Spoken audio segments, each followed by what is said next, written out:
창세기 1장 1절은 태초에 하나님이 천지를 창조하시니라 라고 기록함으로써 하나님의 말씀이 담긴 성경책은 창조주 하나님을 선포합니다.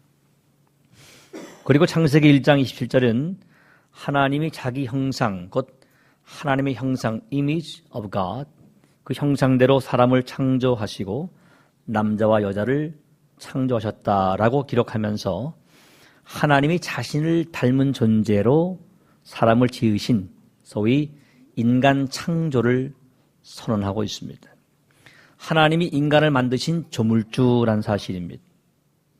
이처럼 하나님과 인간은 창조주와 피조물과의 관계를 태초 인간 창조부터 설정합니다. 소위 토기장이와 토기로 결정된 것이 하나님과 인간의 상호 관계인 것입니다. 하나님은 크리에이터, 창조주, 우리는 창조된 크리에이션, 창조물이라는 것입니다.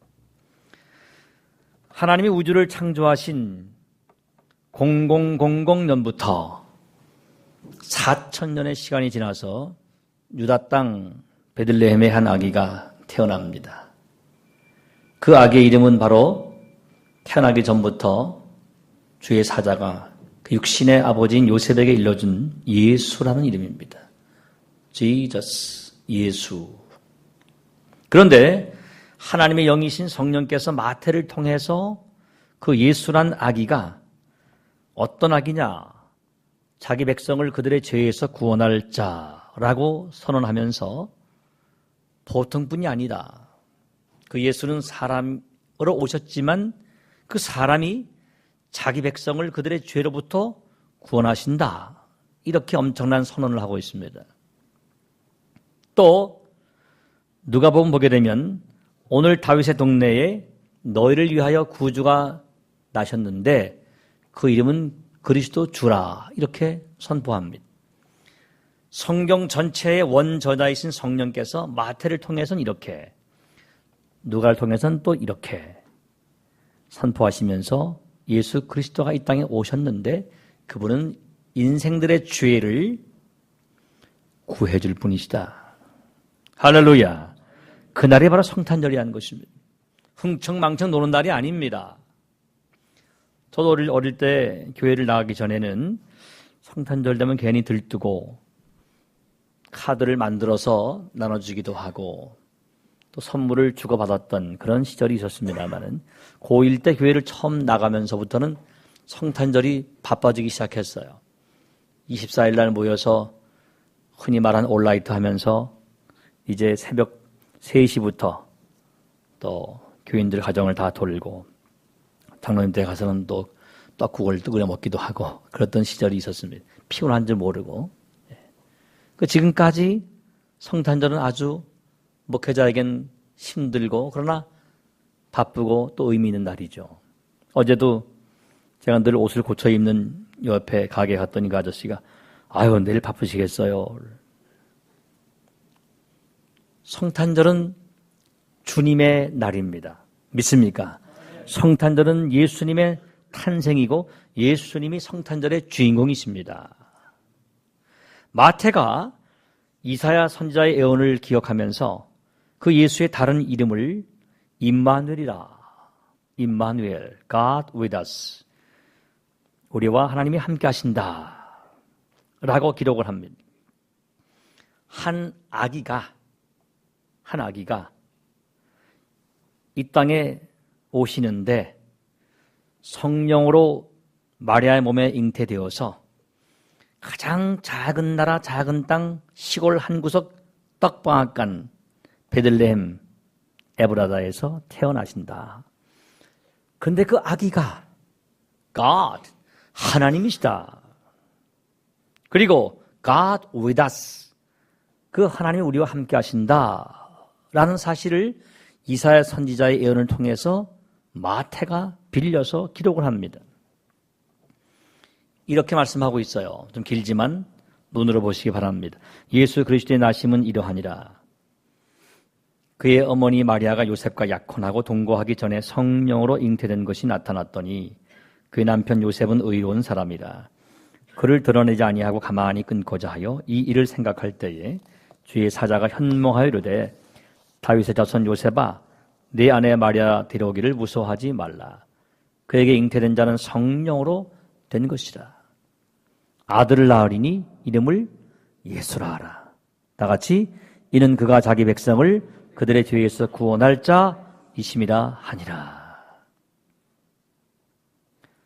그러면서도 이렇게 기록합니다. 이 모든 일이 된 것은 주께서 선지자로 하신 말씀을 이루려 하심이니라. 미가 선지자나 이사 선지자를 통해서 하신 말씀을 성취하시기 위해서 예수님이 이 땅에 오셨다. 보라, 처녀가 잉태하여 아들을 낳을 것이요 그의 이름은 임마누엘이라 하리라 하셨으니 이를 번역한즉 하나님이 우리와 함께 계시다 함이라. 요셉이 잠에서 깨어 일어나 주의 사자의 분부대로 행하여 그의 아내를 데려왔으나 아들을 낳기까지 동침하지 아니하더니 나음의 이름을 예수라 하니라. 예수님 탄생 700여 년 전에 활동했던 이사야 선지자가 예언한 말씀이 이루어진 날이 바로 성탄절입니다. 뚝 떨어진 날이 아닙니다. 이미 성경에 예언된 예언 그대로 그 시간에 맞춰서 정확한 타이밍 속에서 예수님이 이 땅에 오신 겁니다. 정확한 시간, 정확한 공간 속에 그대로 오셨습니다. 이렇게 말씀하죠. 다 같이. 그러므로 주께서 친히 징조를 너에게 주실 것이라. 보라, 처녀가 잉태하여 아들을 낳을 것이요 그의 이름을 임마누엘이라 하리라. 이사야 선지자와 함께 동시대에 활동했던 미가 선지자는 미가서 5장 2절에서 이렇게 말합니다. 베들레헴 에브라다야 너는 유다 족속 중에 작을지라도 이스라엘을 다스릴 자가 내게로 나올 것이라. 그의 근본은 상고의 영원에 있느니라. 여러분, 에브라다가 어딜까요? 그냥 이렇게 보시면 돼요. 베들레헴 땅이다. 가장 작은 이 지역에 가장 작은 땅덩어리 중에서도 아주 시골 구석에서 태어나신다. 아주 깡촌에서 나신다. 그런 얘기입니다. 그 에브라다는 베들레헴의 옛 이름이기도 하면서 동시에 베들레헴에 속해 있던 남왕국 유다 지파의 한 저 구석에 있는 땅덩어리였다. 1000명도 채 살지 않은 작은 동네였다. 그 유다 지파 한 촌구석에서 이스라엘을 다스릴 자가 오신다.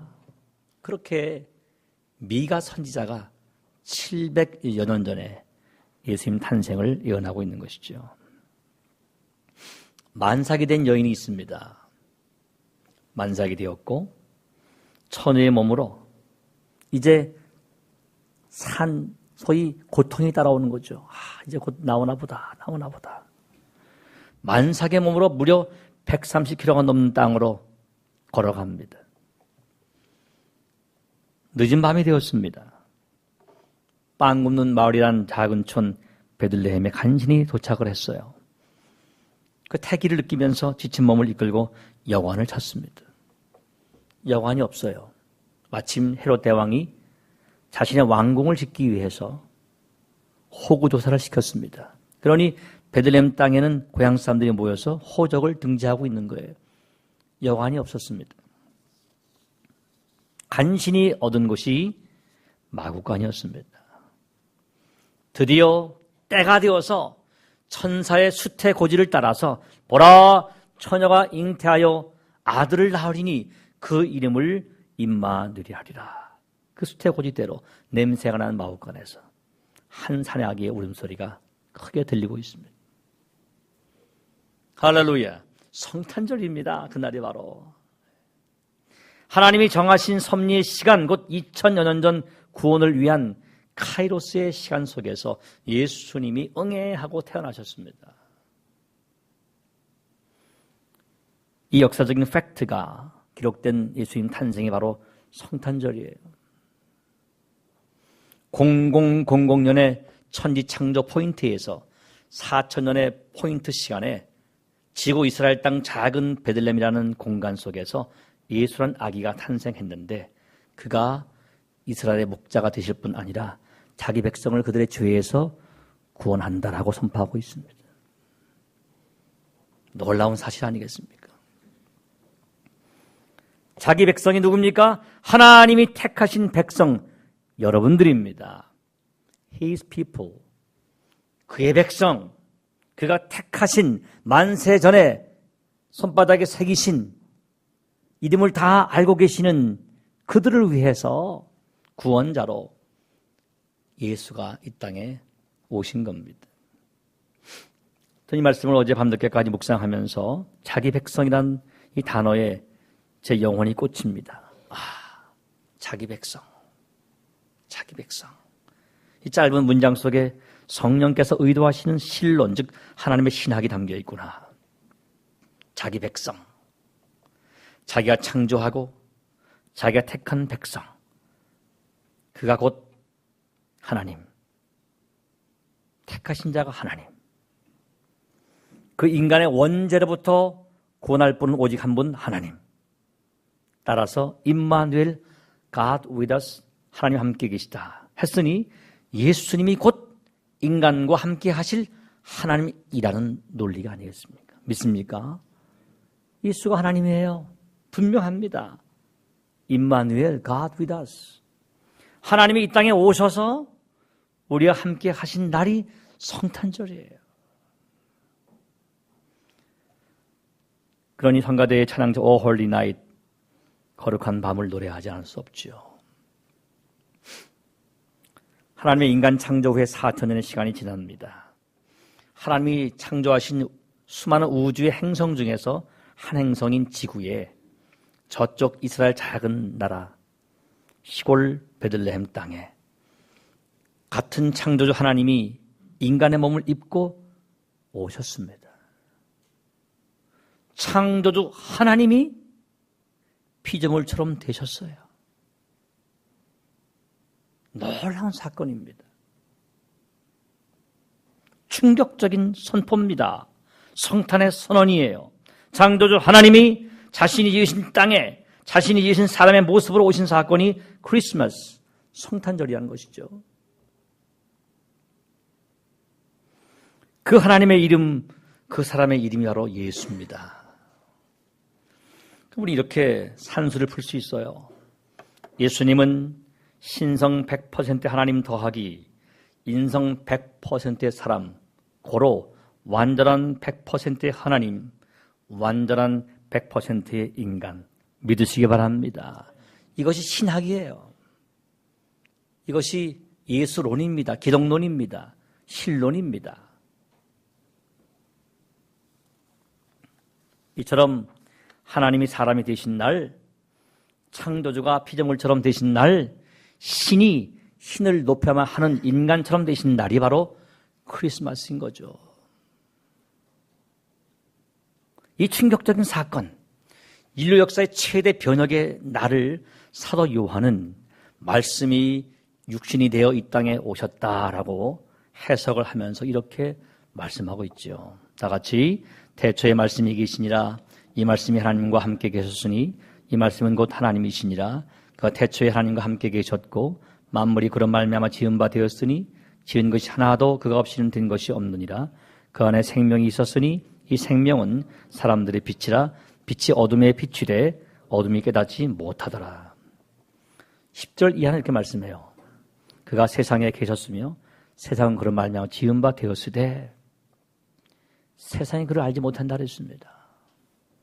자기 땅에 오매 자기 백성 영접하지 아니하였다라고 말씀하고 있어요. 자기가 지은 자기 땅, 하나님의 손으로 지으신 땅, 말씀으로 지으신 땅, 손으로 지으신 사람, 뼈로 만든 여자들, 그 땅 그들 앞에 오셨건만 그들은 그를 알지 못했다. 알지 못했다. 사랑하는 여러분, 우리는 오늘 예수님 탄생을 찬양하는 성탄절의 아침을 맞이했습니다. 인류 역사상 가장 놀라운 사건이 있다면 하나님이 사람이 되신 날입니다. 인류가 사는 세상의 벽을 뚫고 내려오신 날이 바로 예수님 탄생입니다. 그분이 우리처럼 되셨습니다. 세상은 그분을 맞이하지 않았어요. 자신이 만든 창조주가 인간의 세상에 오셨건만 웰컴하지 않았습니다. 디스했습니다. 주인이 자기 땅에 오셨는데, 자기 백성들이 오셨는데 주인도 아닌 객들이 주인에게 속한 종들이 주인을 배척하고 있어요. 죄에 묻혀 살다가 영원한 지옥을 채울 지옥 구성원들이 그들에게 천국을 소개할 예수를 보내주셨건만 예수를 영접하지 아니했다라고 성경은 기록하고 있습니다. 이것이 바로 첫 번 크리스마스의 모습이에요. 그리고 지금 우리의 모습인지 모릅니다. 첫 번 크리스마스의 모습이 그러했다면 서면 사거리, 남포동, 혹은 가까운 연산 로타리, 해운대, 광안리, 성탄절의 풍경이 어떨까요? 예수가 보입니까? 예수가 있습니까? 제가 살던 샌프란시스코에 메이시스라고 하는 중간급 백화점이 있는데 성탄절만큼은 가장 화려하게 데코레이션을 합니다. 가끔 가서 보면, 제가 목했던 교회가 바로 옆에 있었기 때문에 보면 너무 화려하고 너무 이쁜데 예수란 단어를 찾지 못합니다. never, 한 번도 예수란 단어를 본 적이 없어요. 십자가를 본 적이 없습니다. 센텀, 동양 최대백화점, 롯데, 현대백화점, 백화점 많이 하네 제가. 네. 예수 보입니까? 십자가 보여요? 왜 저들이 그렇게 즐거이 노래하고 있습니까? 수많은 가수가 부른 캐롤송, 그 속에 예수가 보입니까? 전 그래서 요즘 캐나디안 테너스라고 4명의 캐나디안 테너가 부른 노래들을 참 좋아하는데요. 굉장히 복음적이에요. 예수가 보여요. 예수가 들립니다. 첫 번 크리스마스가 자기가 만든 땅에 오시고 자기가 지은 자기 백성에 오신 하나님이신 예수를 영접하지 않았다면 오늘 우리는 어떨까? 저는 이 사진, 어제 TV에 잠깐 비쳤던 사진을 찾아봤는데요. 최근 작년부터 혹은 그전부터 중국에서 일어나고 있는 성탄절 보이콧 운동이 있습니다. 아주 큰 충격을 받았어요. 성탄절 보이콧하자. 크리스마스는 중국 수치의 날이다. 서양의 명절을 거부한다. 군복을 입은 남녀 일련의 무리들이 저 성탄 추리를 무너뜨리더라고요. 예수가 없다는 겁니다. 제가 느끼긴 시진핑의 종교 말살 정책이에요. 최근 한국 선교사가 대거 쫓겨났습니다. 제 친구 한 사람도 쫓겨나서 지금 신촌에 개척을 했어요. 사장이라는 이름으로 일을 했건만 걸렸습니다. 쫓겨났습니다. 지금 시진핑은 모든 선교사를 추방하려고 계획하고 있어요. 성탄 추리를 군복을 입고 쓰러뜨립니다. 서양 문화란 미명하에 기독교를 탄압하고 있어요. 인간을 위해서 하나님이 인간이 되신 그야말로 위대한 축복의 날을 인간이 발로 차고 있습니다. 그들의 종국은 지옥입니다.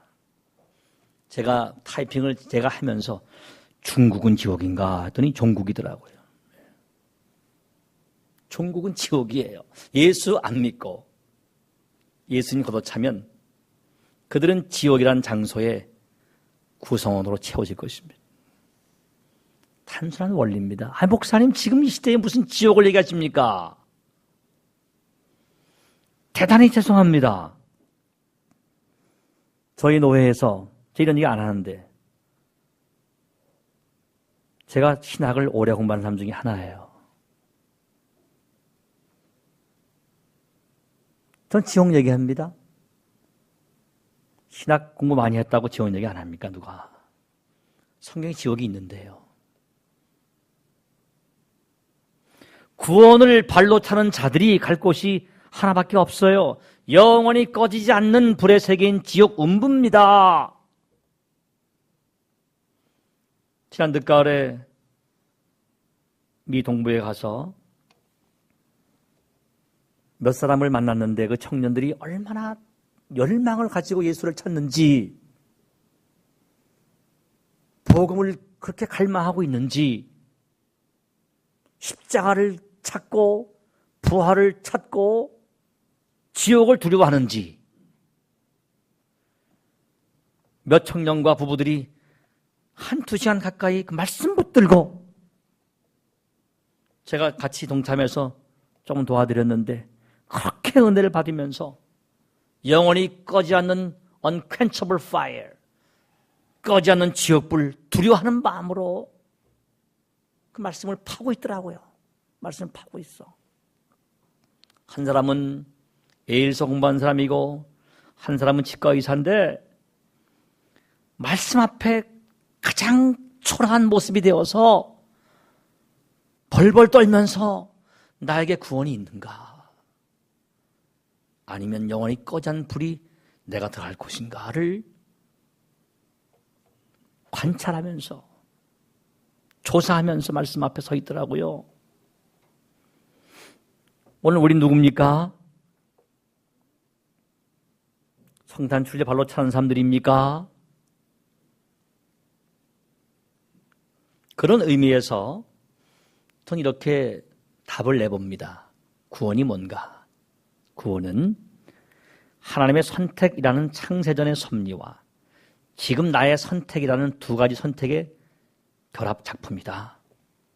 물론 나의 선택이라는 믿음의 행위조차 하나님의 은혜이니까 예수님의 탄생을 경배하는 성탄 추리를 걷어차는 성탄절 기독교 문화를 말살하는 저들에게는 하나님의 궁일이 한참 멀어진 사람들이 아닌가라고 느껴집니다. 많은 하나님의 창세전 선택 더하기 지금 우리의 선택이 구원입니다. 예수 믿으시기 바랍니다. 영접하는 자, 곧 그 이름을 믿는 자들에게는 하나님의 자녀가 되는 권세를 주신다 그랬어요. 영접하지 아니한 자 반대길로 하게 됩니다. 오늘 이야기를 마치고 이제 드리고 설교를 정리해 보겠습니다만 실제 일어난 사건입니다. 책에서 본 이야기인데 2009년 헝가리 부다페스트에 졸트와 게자 펠라리란 홈리스 두 형제가 있었습니다. 집이 없어서 거리를 전전긍긍하면서 동냥도 하고 작은 물건도 팔아서 생계를 유지하고 있는 형제들이었습니다. 어느 날 실제 사건입니다. 변호사가 급하게 두 사람을 수소문합니다. 간신히 찾아서 엄청난 이야기를 들려줍니다. 이들의 외할머니가 돌아가시면서 100만 유로, 즉 100만 달러가 넘는 유산을 남겼는데 그 할머니에게는 유일한 외동딸이 있었고 이 두 홈리스트 형제의 어머니였는데 이미 오래전에 돌아가셨어요. 어머니 맞아. 그러니 법적으로 그 유산이 다음 상속자인 두 형제에게 돌아간다는 겁니다. 졸지의 이 두 형제가 각각 6억 정도의 돈을 받아서 홈리스 신세를 면하게 되었다 하는 실화입니다. 그런데 또 다른 이야기가 있습니다. 잘 들으세요. 2000년 남미 볼리비아에서 일어난 비슷한 상황의 다른 결과 이야기입니다. 마약과 알코올 중독자 홈리스가 있었습니다. 역시 거리에서 전전긍긍하면서 살던 토마스 마티네스라는 사람이 있었는데 이 사람은 600만 불 이상의 상속을 받을 자격을 갖춘 사람이었습니다. 그 사실을 몰랐어요. 어느 날 경찰이 이 사람을 쫓아옵니다. 마티네스, 토마스, 멈춰! 할 얘기 있어! 토마스가 어떤 행동을 보였을까요? 도망갔습니다. 자신이 마약이 노출되고 죄를 진 그 사실이 노출된 것으로 알고 ran away, 도망갔다는 거죠. 경찰이 토마스를 잡지 못했어요. 60억 이상의 상속자라는 사실을 알리기 위해서 그를 찾아왔건만 이 마약 중독자는 자기를 잡으러 온 줄 알고 급하게 도망갔다는 것이죠. 싫어합니다. 경찰은 끝내 토마스를 찾지 못하고 그도는 나라로 귀속이 되었다는 싫어합니다. 여러분, 이 두 케이스에 비슷하지만 전혀 다른 결과를 가져온 두 상속의 이야기를 듣고 무엇을 느끼십니까? 예수님 탄생은 선물입니다. 놀라운 선물이에요. 사도 바울은 갈라디아 4장 4절 5절에서 이렇게 보도합니다. 다 같이 읽습니다. 때가 참에 하나님이 그 아들을 보내사 여자에게서 나게 하시고 율법 아래에 나게 하신 것은 율법 아래에 있는 자들을 속량하시고 우리로 아들의 명분을 얻게 하려 하심이라. 아들의 명분을 주시기 위해서 오셨는데 아들을 발로 걷어찼습니다. 아들을 찬 거예요. 상속하시기 위해서 오셨는데 아들을 버렸습니다. 크로노스란 말은 갈라디아 4장 2절에 아버지의 정한 때인 프로데스미아라는 말과 연관이 있어요. 하나님이 정하신 시간이 꽉 찬 시간 되어서 이 땅에 오신 예수님. 하나님이 주권적으로 작정한 시간이 꽉 차서 이 땅에 오신 예수님. 그 예수를 발로 찬 사람들. 오늘 우리 중에 어떤 사람들의 모습은 아닐까요? 이 시간 다시 한번 예수를 나의 구주로 영접하십시다. 예수님, 나를 위해 이 땅에 오신 예수님 감사합니다. 다시 한번 예수를 나의 구주로 이 시간 영접하기를 소원합니다. 성경을 가만히 보십시오. 놀랍습니다. 여자에게서 메시아의 계보인 다윗의 혈통에서 나셨다는 것입니다. 바울은 선포합니다. 그 아들은, 그 예수는 다윗의 혈통으로 나셨다. 내가 그 예수에 미쳤다. 그가 나를 불렀다. 복음의 사도로 내 생명 바쳐 일한다. 다른 거 다 눈에 보이지 않아? 왜? 예수가 생명이니까. 예수가 천국이니까. 율법에서 나게 하셨다. 마찬가지입니다. 완전한 인성을 가진 사람의 몸으로 오셨다는 것입니다. 이 두 말을 합해 보세요.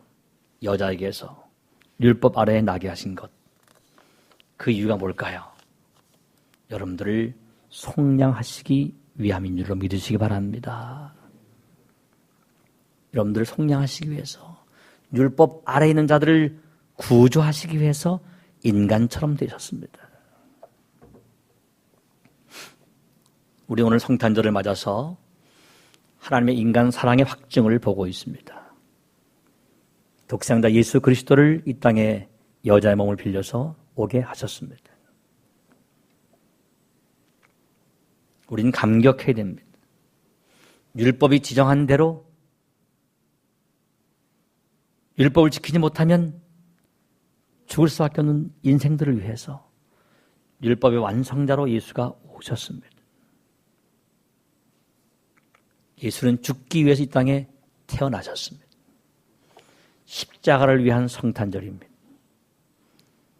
따라서 성탄절은 갈보리 언덕의 출발선이라 전 그렇게 적어봅니다. 성탄절은 갈보리 언덕의 출발점이다. 여러분, 성탄절에 십자가를 보시기 바랍니다. 성탄절에 예수의 죽음을 느껴야 합니다. 동시에 부활을 느껴야 합니다. 하나님의 사랑은 이렇게 선포해요. 우리가 아직 죄인 되었을 때에 그리스도께서 우리를 위하여 죽으심으로 하나님께서 우리에게 대한 자기의 사랑을 확증하셨느니라. 믿습니까?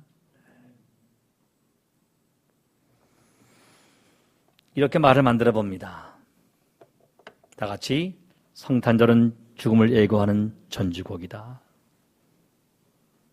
저는 한 주간 묵상하면서 이 답을 얻었어요. 그래, 성탄절을 십자가로 풀자. 그리고 컴퓨터 위에 서 있으니까 글이 열립니다. 성탄절은 죽음을 예고하는 전주곡이다. 성탄절은 우리가 마냥 흥에 취해 즐긴 날이 아니다. 기쁨의 찬양과 슬픔과 감격의 눈물이라는 오늘 기도처럼 서로 다른 감정이 담긴 이중주를 연주하는 날이 성탄절이다. 기쁨의 찬양 더하기 슬픔과 감격의 눈물, 그 듀엣의 노래를 부르는 것입니다. 날 위해 오신 예수님의 탄생을 기쁨으로 찬양한 날이자 날 위해 죽으실 예수님의 십자가를 기억하면서 감격의 눈물을 흘린 날이 바로 성탄절이에요. 실로 예수님께서는 그의 삶 속에서 율법을 만족시키시고 죽음으로 율법의 진노를 짊어지셨습니다. 성경은 이렇게 선포하죠. 다 같이 내가 율법이나 선자를 피하러 온 줄로 생각하지 말라. 피하러 온 것이 아니요 완전하게 하려 함이라. 이렇게 외칩니다. 다 같이 그리스도께서 우리를 위하여 저주를 받은 바 되사 율법의 저주에서 우리를 속량하셨으니 기록된 바 나무에 달린 자마다 저주 아래에 있는 자라 하였습니다. 나무에 달린 자는 하나님께 저주를 받았습니다. 예수님은 저주받은 분이에요. 하나님이신 예수가 인간 때문에 나무에 달린 자마다 저주를 받았다라고 선포하는 율법대로 저주를 받으셨어요. 예수님 성탄절이 BC 4년쯤 됩니다. 정확한 계산은 4년쯤 돼요. AD 1년이 예수님 탄생이 아니에요. BC, 기원전 4년. 예수님 탄생은 예수님이 저주를 받는 갈보리 십자가의 AD 30년 그 역사의 전환점, 터닝 포인트라고 하는 굵은 선을 잇게 하는 굵은 점선이었습니다. 그 성탄의 굵은 점선을 시작으로 십자가의 죽음이라 하는 굵은 선이 연결됩니다. 말씀을 맺겠습니다. 여러분, 아기 낳으실 때 어떠셨어요? 얼마나 예쁘고 귀여워요. 축복하고 싶고요. God bless you, bless you. 근데요, 탄생이 저주의 시작이 됩니다. 탄생이 저주의 시작이 돼요. 여러분들이 아기가 태어날 때, 손주가 태어날 때 저주의 시작이었다라고 하면 기분 좋겠습니까, 여러분? 저주의 시작, 십자가의 죽음의 출발선이다, 그 아기가 라고 누가 선포해 준다면 여러분 받아들이겠어요? 그런데 죄인으로 태어난 이 땅의 수많은 아기들, 오늘 우리가 아닌 죄 없으신 예수님께서 저주의 출발선에 서 계신 날이 바로 성탄절이에요. 어찌 흥청거릴 수 있겠습니까, 우리가? 정작 AD 30년의 코로나 시간 속에서 하나님의 시간이 된 카이로스의 시간이 바로 성탄절, 그리고 십자가 사건, 저주받으신 십자가의 날, 그날이었습니다. 왜요?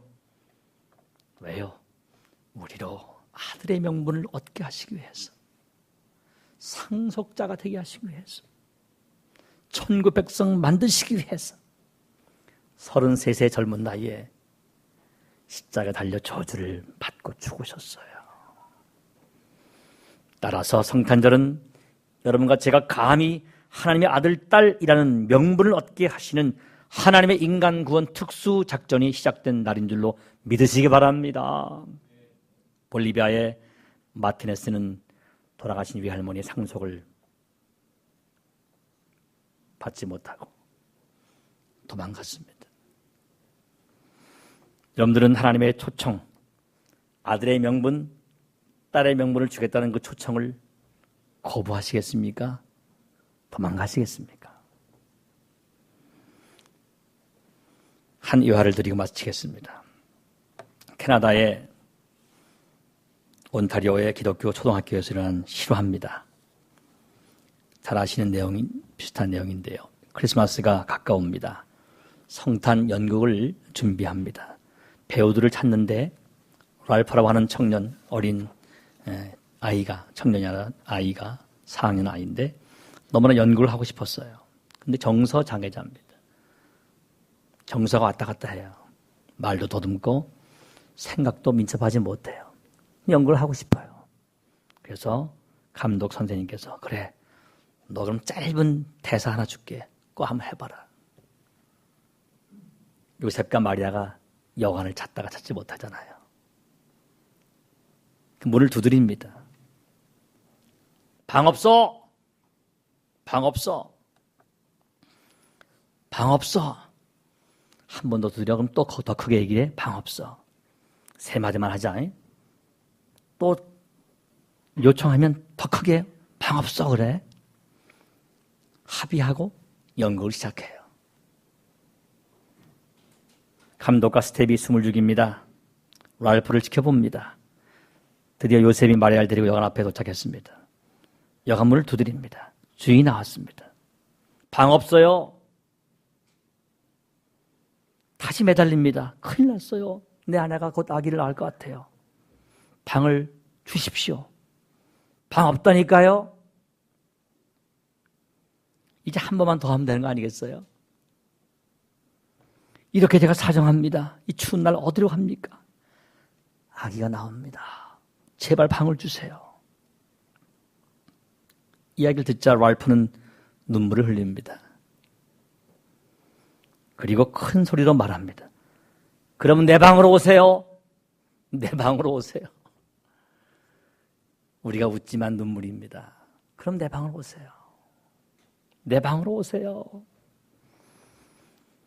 연극 대사는 잘못된 것이지만 숙연한 감동으로 끝났다 하는 랄프의 내 방으로 오세요. 기도하겠습니다.